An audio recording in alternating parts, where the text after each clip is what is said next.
All right, everybody, up in P-Town, talking to a nice artist here who's doing some amazing work. What is your name? My name is Esteban Del Valle.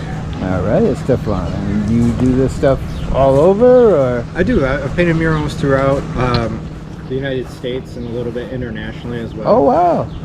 I worked as a professional muralist in New York for a few years, but I grew up painting graffiti. So I grew up painting walls, and I'm just a working artist, so I do a lot of different work, including drawings, video, a little bit of animation, and oh yeah. Nice. So most of my work ties together drawing across. So if it's murals, it kind of has a drawing style. If it's video, it kind of takes drawing. Awesome. And you have a website? I do. It's estebandelvalle.com. Okay. And I'm also on Instagram at estebandelvalle112. All right. Cool. And just a brief about what this is. Sure.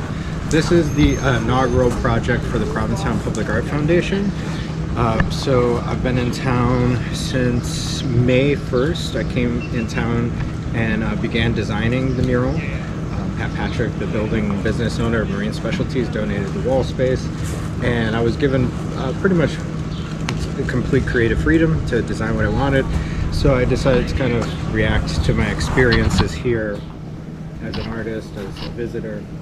In this season, there's been a lot of foxes, a lot more foxes than I've ever seen here before. And because of that, I've kind of seen them in more exposed ways. I've seen them hunting, I've seen them gathering their food, and before I used to just kind of see them sneaking around. So that started the conversation, and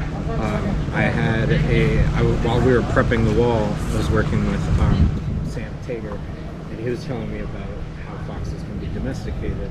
So I started researching it more and found out that foxes will domesticate themselves if they live in close proximity to humans, but they'll never fully cross over. They'll always remain a little wild. So I thought it would be a great kind of metaphor for the spirit of Provincetown, people of Provincetown, like never, maybe in the process of domestication, but still always a little wild. And I decided to also focus on the housing shortage and use the dune shacks as a metaphor for the housing issues and the history of housing here.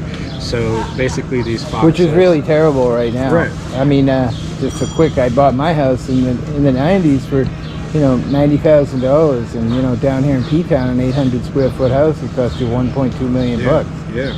So I get that. Yeah, and me and my partner have wanted to move here, and each year we kind of think about it more and more, and we're like, what can we do? But you walk through the town, you go to a cafe, you hear that conversation everywhere. Yeah. People being like, I want to live here, but how do you make it happen? So, especially for artists, this place is a place for artists and attracts artists. So it kind of has that double hit in that space of like wanting to move here because I'm an artist and attracted to the space because I'm an artist, and then also because I don't have a lot of money. It's more difficult, but I still make it possible to visit as much as I can, and that's mostly been through the support of friends and the Fine Arts Work Center, which I was a fellow at a couple times.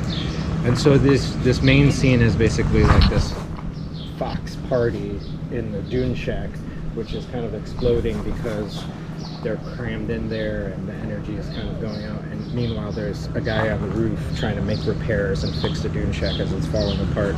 Wow. And then to the left is the people waiting for their turn to be able to come into this home, right? The server, fishermen, and then a line of people going into the dunes. And on the other side you have the same thing, a line of people waiting to get into a dune shack, which is these very, very tiny limited housing, so like that whole conversation, like everybody wants to be here, but who gets to be here is something I'm very interested in, including the fact that I represented the artist, kind of a plein air. I mean, I get that too. And it's connected right next to the foreshadowing of the Mayflower coming in. Nice. So talking about the early settlers, the colonial spirit, the good and bad that came with that would kind of lead to something like Provincetown being built, but also that same spirit of like settle and conquer also leading to the housing shortage, so and then the wild foxes at the very end kind of represent both past, present, and future of the natural landscape and the spirit of Provincetown.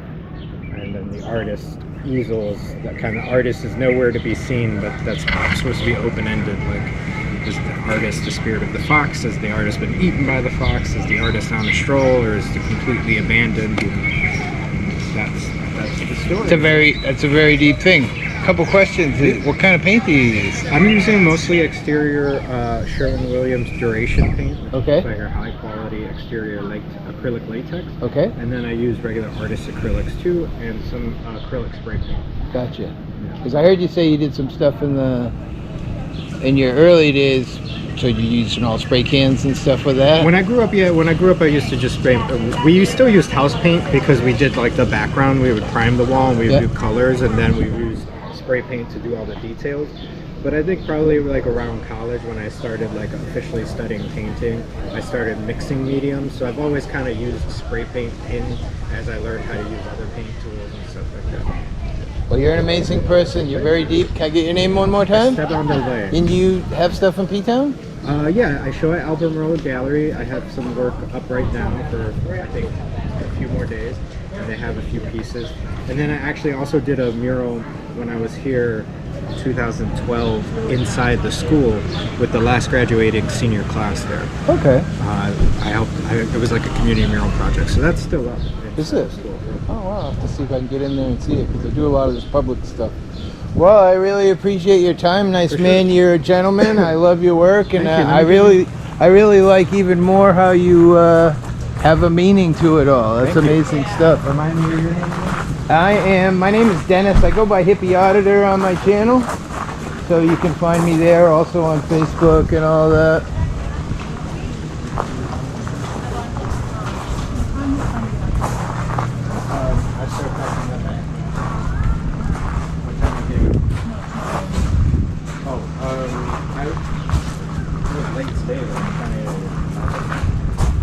Look at that, Dylan, the British flag.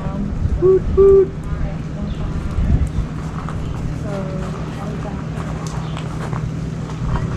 Awesome, thank you very much, nice man. I'll see you again. This guy is amazing. Amazing, amazing, amazing.